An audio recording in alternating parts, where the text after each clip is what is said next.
Assalamualaikum warahmatullahi wabarakatuh. Jumpa lagi di channel Kuasa Dunia. Hari ini kita membahas P kembali teman-teman ya. Nah, di sini kita membahas Pi ini sangat canggih teman-teman ya. Ke depan memang Pi ini sepertinya akan menjadi cryptocurrency yang benar-benar tertata rapi teman ya. Di sini ada P-Chain Mall ya, dan di sini saya membuat akunnya ya. Saya membayangkan begini teman ya. Ini di Pichen Mall ini teman ya. Di atas ini ada tulisan ADD Money ya, artinya ADD uang, nah, seperti itu. Kemudian cash out ya. Nah, ini saya membayangkan ketika nanti ini cuman masih dalam pengembangan teman ya, in development.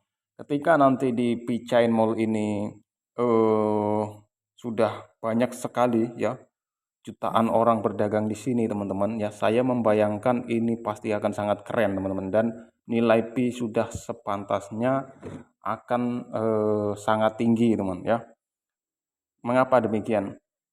Nah, ketika ada jutaan orang berdagang di sini dan pembayarannya harus menggunakan Pi teman ya, tidak bisa dengan yang lain ya, maka itu akan sangat membuat Pi Network itu berharga tinggi teman ya.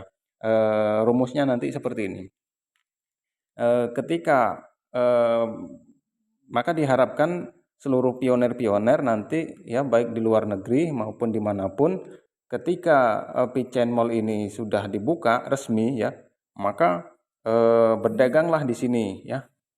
Teman-teman Pichen Mall, teman-teman pioner di seluruh dunia itu tentu harus berdagang di sini ya.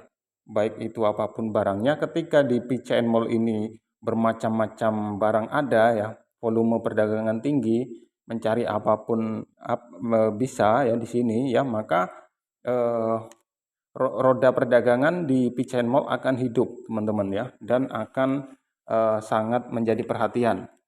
Nah, di situ ya, maka orang-orang di luar sana yang tidak memiliki Pi ya, maka mereka lama-lama akan mendengar bahwa ada P-Chain Mall ya, seperti itu, yang pembayarannya itu menggunakan Pi. Mereka akan penasaran ya, seperti itu. Nah, lama-lama mereka akan mulai mencoba jual beli di sini ya. Mereka akan mencoba untuk membeli di P-Chain Mall ini ya. Nah, membeli seperti itu. Nah, untuk membeli di sini ya, maka mereka tidak bisa menggunakan dolar ya. Membayar pakai dolar tidak bisa ya. Kemudian membayar pakai yuan tidak bisa ya.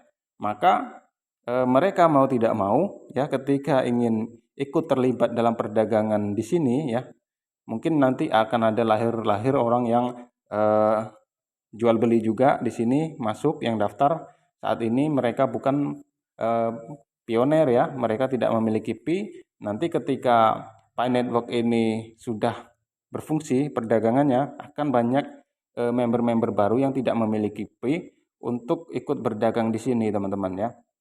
Maka mereka mau tidak mau ya, misalnya mereka ingin membeli sesuatu di Pichen Mall ini, maka mau tak mau mereka menukar ya, menukar untuk bisa berbelanja di sini. Mereka menukar dolarnya atau yuan atau rupiah ke Pi teman-teman ya. Nah, seperti itu. Mereka akan menukarnya dengan Pi, mereka akan menginstal wallet Pi dan menukar Pi dengan dolar ya, dolar dengan Pi, dan kemudian setelah itu aset mereka, aset Pi-nya, baru mereka berbelanja di sini. Nah, disitulah nanti terjadi tukar menukar Pi dengan dolar teman-teman ya. Saya membayangkan seperti itu.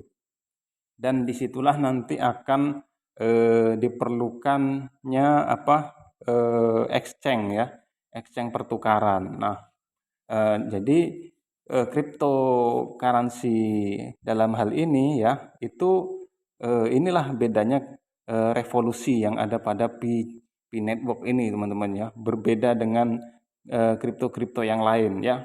Karena memang Pi Network ini fokusnya ke perdagangan teman-teman. Dan ya, yang lebih kerennya lagi sekarang ya, banyak mulai bermunculan yang meniru ya, meniru akan seperti yang dilakukan oleh Pi ya. Contoh, sekarang telah muncul Bitcoin Hunter ya. Bitcoin Hunter kalau teman-teman lihat ini ya. Nah, di sini sebentar, mana Bitcoin Hunter ya, ini ya. Nah, ini Bitcoin Hunter ini juga ini sebagai kripto juga, teman, dan dia membuat Bitcoin shopping mall ya. Nah, ini. Nah, ini ya. Di sini ada mobil ya, dihargai dengan 3 BTH ya. Ini di aplikasinya langsung Bitcoin Hunter ya. Nah, ini mereka mulai mengikuti apa yang dilakukan oleh P-Network, teman-teman. Cuman kalau saya lihat P-Network ini lebih keren, teman-teman. Dia punya P-Chain Mall sendiri ya. Kemudian punya P-Browser ya, teman-teman ya. Mereka punya P-Browser, mendirikan P-Browser ya.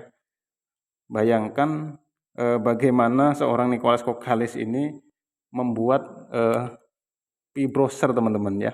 Bisa ini kan seperti Google jadinya ya. Ini artinya Nicholas Kokkalis ini memang ahli, teman-teman, dalam bidang teknologi informasi ya, seperti itu. Kita tidak boleh meremehkan Nicholas Kokkalis ya.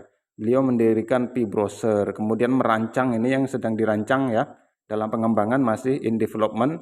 Ini P-Chain Mall, teman-teman. Nanti saya membayangkan ketika nanti ini sudah berfungsi, maka teman-teman pioner semua berdagang di sini ya.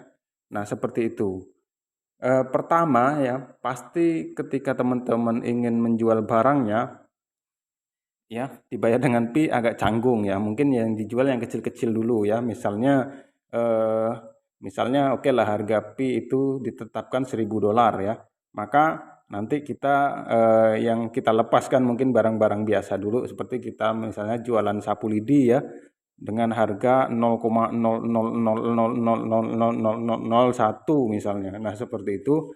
Namun ketika nanti lama-lama berjalan dan ya, ketika muncul pedagang-pedagang baru ya yang tidak punya Pi ingin berbelanja di sini, mereka akan menukarkan. Misalnya saya tidak punya Pi karena saya bukan penambang. Kemudian saya setelah melihat P-Chain Mall ini ya, saya ingin berbelanja di P-Chain Mall ya. Saya ingin membeli sapu ya. Saya ingin membeli sapu lidi. Karena saya tidak punya Pi ya, maka saya mau tidak mau ya, saya harus mendownload wallet Pi, dan saya akan menukar ya di exchange-nya ya, menukar Pi itu dolar saya yang saya miliki ke dalam Pi supaya saya bisa berbelanja di P-Chain Mall ya. Nah, seperti itu. Maka saya akan membeli Pi. Nah, disitulah Pi-nya menjadi laku, teman-teman ya, menjadi berharga.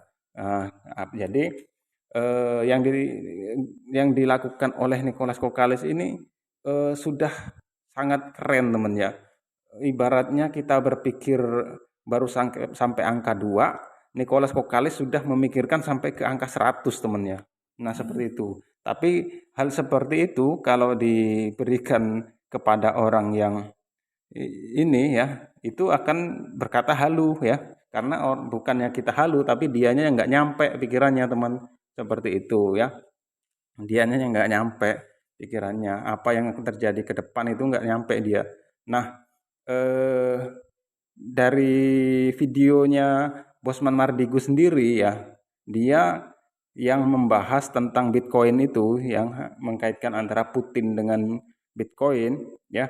Bosman Mardigu meramalkan bahwa tidak lama lagi cryptocurrency ini akan berfungsi sebagai alat pembayaran. Dia meramalkan seperti itu ya.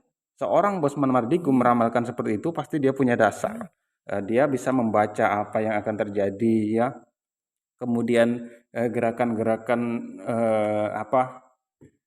globalis seperti apa ya, mereka paham ya. Bosman Mardigu paham, sehingga beliau mengatakan seperti itu. Nah, kalau kita tidak mengikuti perkembangan zaman, kita akan menyesal. Apalagi kita ketika diberi peluang, kita hanya menjustis halu ya, terfokus seperti itu. Ini bukan halu teman, tapi kitanya yang nggak nyampe ya, pikiran kita nggak bisa mencerna ya apa yang sedang dikembangkan ke depan. Nah, sekarang ya, bukan hanya Pin Network ya. Ternyata Bitcoin Hunter juga sedang merambah ke situ ya, muncul. Kemudian kalau teman-teman lihat di sini itu ada yang sedang kita tambang ya, sedang viral sekarang BTCS mining ya. Ternyata BTCS mining itu juga sedang merancang Satoshi Mall ya. Sebentar. Nah, jadi dunia kripto sekarang teman-teman ya. Sebentar, mana ya? Mungkin BTCS Mall ya.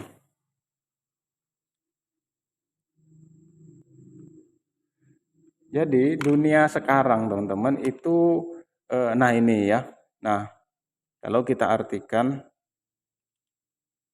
gambar mall belanja online BTCS ya. Ini ada S-nya harusnya. Ini saya yakin itu bukan platform mall resmi. Namun saya yakin penggemar BTC ini sangat menghargai dan puas dengan kita tidak tahu ini resmi atau tidak ya teman-teman. Tapi ini ada seperti ini gambarnya ya. Tapi sepertinya ini benar-benar ini temannya, atau ada kemungkinan ini yang bukan resmi, yang ininya ya, yang situs Twitternya yang bukan resmi ya, yang mengatakan seperti itu. Tapi ininya yang resmi, bisa jadi ini ada Satoshi BTC Esmal ya. Nah ini ya, kemudian HP dihargai dengan 4 BTCS seperti itu teman-teman. Nah dari sini kita tahu perkembangan ya yang akan terjadi ya, bahwa ke depan cryptocurrency itu bisa memungkinkan untuk menjadi alat tukar ya. Dan kehebatannya Pin Network ini itu ya sudah memiliki komunitas di lebih dari 100 negara teman-teman ya. Artinya pondasinya sudah sangat kuat ya teman-teman. Seperti itu, sehingga ke depan Pin Network ini tentu akan sangat berharga karena jumlahnya hanya 100 miliar koin, dipaksa untuk mencukupi perdagangan di seluruh dunia. Maka sudah dapat dipastikan ke depan harganya akan sangat tinggi, dengan syarat ya Bitcoin Mall ini ke depan harus benar-benar hidup dan banyak yang berdagang di sana. Nah, sampai di sini mudah-mudahan kita semua bisa semakin semangat untuk menambang Pin Network, dan mudah-mudahan Pin Network ini ke depan menjadi sukses, membawa keberkahan untuk kita semua. Oke, sampai di sini saya akhiri dengan salam penutup. Wallahul muwaffiq illa aqwamit thoriq. Wassalamualaikum warahmatullahi wabarakatuh.